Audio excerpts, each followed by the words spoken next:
Yeah!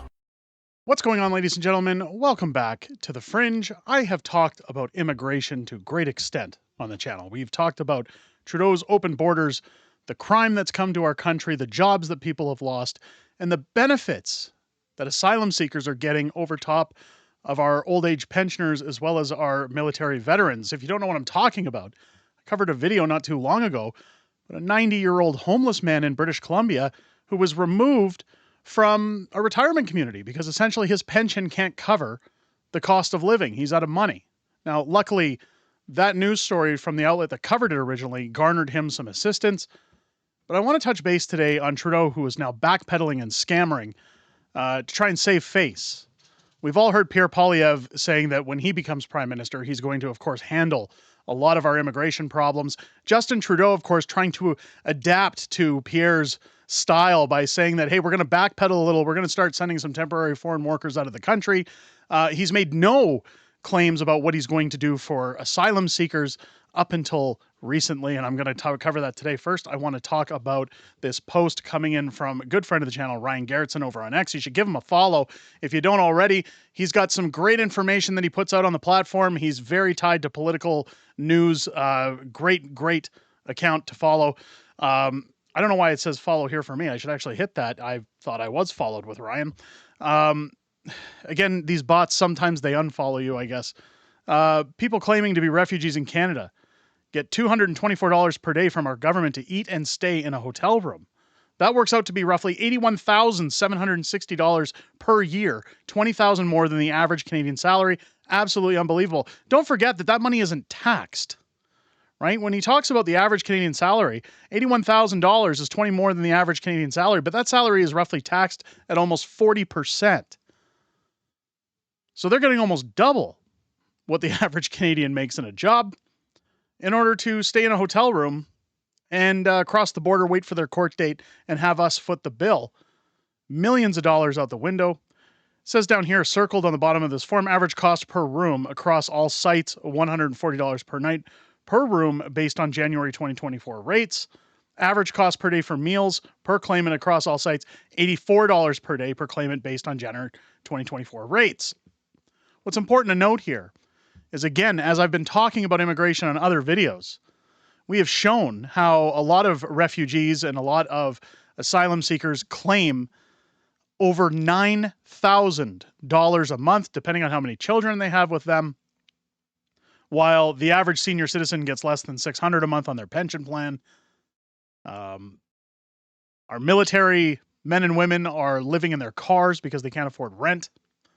This is how we look after Canadians. But, you want to come to Canada? No problem. Well, Justin Trudeau, backpedaling again, coming out saying, hey, we could have acted faster to make immigration changes, but we're going to blame bad actors. Well, the only bad actor in the room here is the failed drama teacher who lost his job at a school and now acts as the prime minister. He's a bad actor. It says here that Prime Minister Justin Trudeau says the federal government could have acted faster to rein in immigration programs after blaming bad actors for gaming the system. Well, that's the system that he set up to virtue signal and try and pander for votes. He released a nearly 7-minute video on YouTube on Sunday talking about the recent reduction in permanent residents being admitted to Canada and changes to the temporary foreign worker program. That's all fine and dandy. What about Roxham Road? What about all the border crossings that we have of illegal migrants that come in and steal our vehicles and ship them off to other countries and break into our houses and assault our women? What about those guys? Over the next 2 years, the permanent residency stream is being reduced by about 20% to 365,000 in 2027. What? That's still 365,000 too many. We have to fix our problems before we allow more people to come in here. In the video, Trudeau talks about the need to increase immigration after pandemic lockdowns ended in order to boost the labor market. I've got sour news for Justin Trudeau. The labor market's just fine. You've got people out there desperate to work. He's saying that the move helped avoid a full-blown recession. No. We have mass inflation. Our interest rates are through the roof. Do you guys remember the video I showed not too long ago of good old Randy before he stepped down, saying that they're hiring foreign mill workers, that they've got this wonderful facility that's being government funded to bring in tradespeople and mill workers from other countries to build homes quicker for the federal government? Why can't we hire people here? Why can't we hire people that are willing to get their hands dirty here and pay them a decent living wage in order to do what we need them to and get them qualified to take care of themselves? Trudeau quoted on his bogus claim that some saw that as a profit to game the system. We saw way too many large corporations do this, Trudeau said. Again, that's the problem of the federal government, is they left it open, and they left it open on purpose to pad the pockets of their friends. When you look at Arrive Scam, when you look at companies like Dalian, this was done on purpose. It's not like it was an oopsie. The Prime Minister adds that too many colleges and universities used international student programs to raise their bottom line as non-Canadian students pay significantly higher tuition. He also claims scammers targeted vulnerable immigrants with bogus paths to citizenships. That's been covered to great extent on Rebel News. There are institutions that weren't even institutions. They were just set up as schools, and immediately after they got off the plane, let's go apply for your citizenship. From there, Trudeau talks about the new immigration plan and stated the goal of lowering the amount of permanent temporary immigrants coming to Canada. In addition to a phased reduction in new permanent residents over the next 2 years, recent changes have made it more difficult for employers to get temporary worker permits approved. Again, you should have to, so much like if you look at our employment laws, for example, if a company or a corporation were to lay somebody off from a job, they have to prove that that job is no longer available, that they are not hiring somebody else in that position. They're not allowed to illegally fire you from your job if you've passed your probationary period. Those kind of rules should be put in place when it comes to immigration, that a company must prove they can't get Canadian citizens to take that job first before we look at migration. Trudeau says that the goal of the government's immigration reduction program is to help stabilize the population growth while housing stocks catch up, and then consider gradually increasing immigration rates once again. No. When reached for comment, Conservative leader Pierre Poilievre spokesperson Sebastian Skamsky referred to the Canadian press in an interview that Poilievre did with CKNW 980's The Jas Jahal Show in Vancouver, where Poilievre discussed immigration. In that interview, Pierre said much of his criticism of the current immigration system is coming from what Trudeau himself has said since enacting these recent changes. Now he's basically denouncing his entire immigration policy and expecting us to believe that he can fix the problems he caused, Pierre said. He's absolutely right.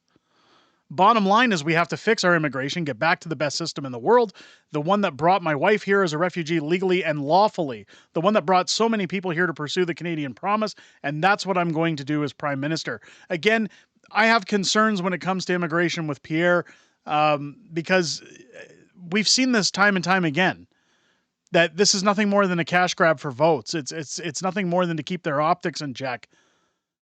All politicians love when migrants come to the country because they don't know anything about our political system. They vote for whoever brought them in.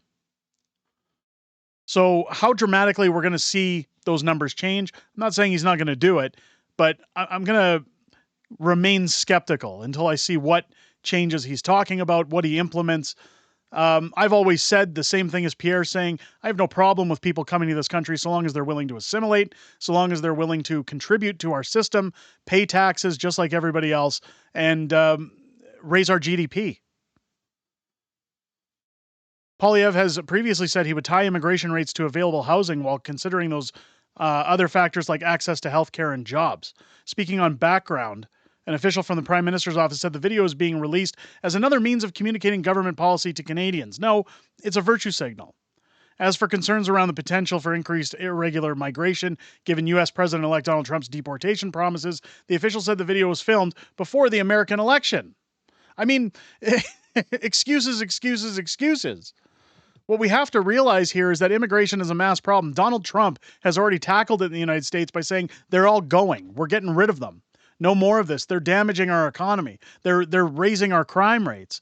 He sees the writing on the wall. Why can't Justin Trudeau? Well, because he doesn't care, quite frankly. It's not about what's best for Canadians. It's what's best for him and his friends and their bank accounts and their contracts that they're giving out funded by our tax dollars. When it comes to Pierre, again, I'm going to stand on the fence waiting to see exactly what happens when he gets into office, if there's going to be a change. The question of the day, folks, let me ask you this.